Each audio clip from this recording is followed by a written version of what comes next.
Sir, आपका एक trust है केआर मेमोरियल हेल्थ ऑर्गेनाइजेशन के नाम से, तो आपके उस ट्रस्ट का उद्देश्य क्या है? इस ट्रस्ट के 3 मुख्य उद्देश्य हैं। सबसे पहला उद्देश्य इसका ये है कि जो बीमारी है, जो डिसीज है और जो प्रॉब्लम है उसको ठीक करना। किसी भी बीमारी का मैनेजमेंट हम 3 तरह से कर सकते हैं। एक होता है रिलीफ, एक होता है ट्रीटमेंट और एक होता है हीलिंग। अगर मान लीजिए किसी को कोई दर्द हुआ है, कोई पेन हुआ है और उस टाइम पर हमने टेबलेट खा ली तो इट्स रिलीफ, कि हमने टेबलेट खाई और हमें आराम मिल गया। अब दूसरी बात आती है ट्रीटमेंट।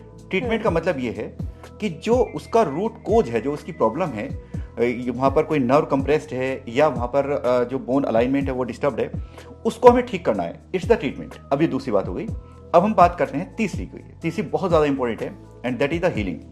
हीलिंग का मतलब ये है कि हम अपने ब्रेन को एक्सप्लेन करते हैं, हम ब्रेन को समझाते हैं कि भाई आपको क्या करना है, और हम ब्रेन को ही ऐसी इंस्ट्रक्शन देते हैं ताकि वो ऐसे जो केमिकल्स हैं, ऐसे मैसेंजर्स हैं, उनको रिलीज करे कि बॉडी उस बीमारी को अपने आप ठीक करे। इस बात को हम हीलिंग कहते हैं।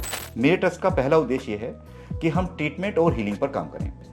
दूसरी बात यह है कि देखिए होता क्या है कि जो अर्बन एरियाज हैं वहाँ पर तो लोगों को फिर भी नॉलेज है, लेकिन जो रूरल एरियाज हैं, ग्रामीण इलाके हैं, वहाँ पर लोगों को नॉलेज नहीं है और ऐसी स्थिति में उनका पैसा भी बर्बाद होता है और ऐसी स्थिति में सबसे बड़ी प्रॉब्लम ये है कि वो ठीक भी नहीं हो पाते। तो उनको गाइड करना, उनको समझाना, उनको बताना कि किस तरीके से आप कम पैसे में ही या बिना पैसे के ही ठीक हो सकते हैं, ये मेरे ट्रस्ट का दूसरा उद्देश्य होगा। जो ग्रामीण क्षेत्र है, ग्रामीण क्षेत्र में अगर हम सोचें तो वहाँ पर बहुत सारे लोग ऐसे हैं, ना पेरेंट्स को ये पता है कि उन्हें क्या करना है और कैसे आगे बढ़ाया जा सकता है, और ना ही बच्चों को पता है कि कैसे आगे बढ़ा सकता है। मेरा एक उद्देश्य है कि जो बच्चे हैं उनका शिक्षा से संबंधित जो उद्देश्य है उनको हमें पूरा करना है। इसके लिए हमने बहुत सारे नॉर्म्स, रेगुलेशंस ट्रस्ट में बनाए हुए हैं और उसके अकॉर्डिंग हम वहाँ पर अपनी वर्किंग कर रहे हैं।